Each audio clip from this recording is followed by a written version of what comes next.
तामिळनाडूमधील इरुलर समाजातील एका इसमाची चोरीच्या संशयावरून पोलिसांनी कोठडीमध्ये हत्या केली होती। या घटनेवर 2021 मध्ये जय भीम नावाचा सिनेमा आला होता। हा सिनेमा सत्य घटनेवर आधारित होता। आता अशीच घटना समोर आली आहे।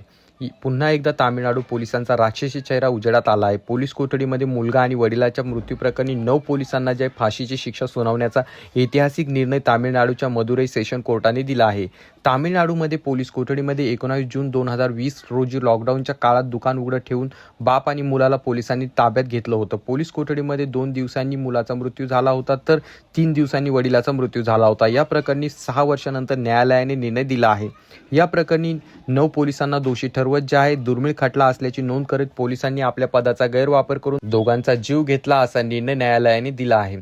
कोर्टाने 9 पोलीस कर्मचाऱ्यांना मृतांच्या कुटुंबियांना 1,40,00,000 रुपयांची नुकसान भरपाई देण्याचा आदेश दिला आहे। तर तब्बल 6 वर्ष या प्रकरणाची सुनावणी सुरू होती।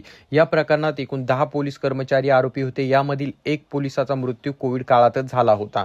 नेमकं काय होतं प्रकरण? 19 जून 2020 रोजी मोबाईल दुकान चालविणारे पी जयराज ज्यांचं वय 59 होतं आणि त्यांचा मुलगा जे बेनिक्स ज्याचं वय 31 होतं। पोलिसांनी या दोघांना ताब्यात घेतलं। लॉकडाऊन असताना दुकान उघडं ठेवलं म्हणून दोघांना ताब्यात घेतलं होतं।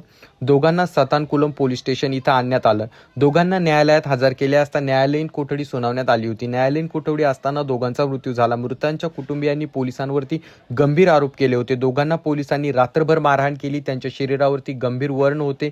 एवढंच नाही तर रक्तस्राव सुद्धा झाला होता। मद्रास हायकोर्टाने या प्रकरणी राज्य सरकारच्या CBCID कडून हे प्रकरण CBI कडे सोपवलं होतं। CBIने या प्रकरणाचा सखोल तपास केला असता 1 पोलीस निरीक्षक, 2 सह पोलीस निरीक्षक यांच्यासह इतर 10 पोलीस कर्मचाऱ्यांना ताब्यात घेतलं। त्यांच्यावरती खुनाचा गुन्हा दाखल करण्यात आला। तपासामध्ये एका महिला पोलीस कॉन्स्टेबलने जबाब दिला। मृत पी जयराज आणि त्यांचा मुलगा जे बेनिक्स या दोघांना या नराधम पोलिसांनी रात्रभर मारहाण केली। पोलीस स्टेशनमध्ये टेबल आणि लाठ्यांवरती अक्षरशः रक्त आढळून आलं होतं। या पोलीस कॉन्स्टेबलचा जबाब हा अतिशय महत्त्वाचा ठरला।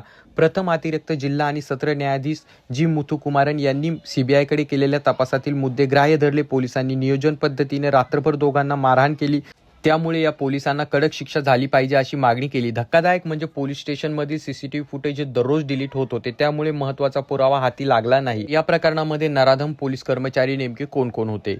पोलीस निरीक्षक S श्रीधर, सह निरीक्षक P रघु गणेश आणि K Balakrishnan, head constable S Murugan आणि A समुदुराई यांचा समावेश होता। सोबतच constable A Muthuraj, A चेलादुराई, X Thomas Francis आणि S वेलुमुथू हे सामील होते।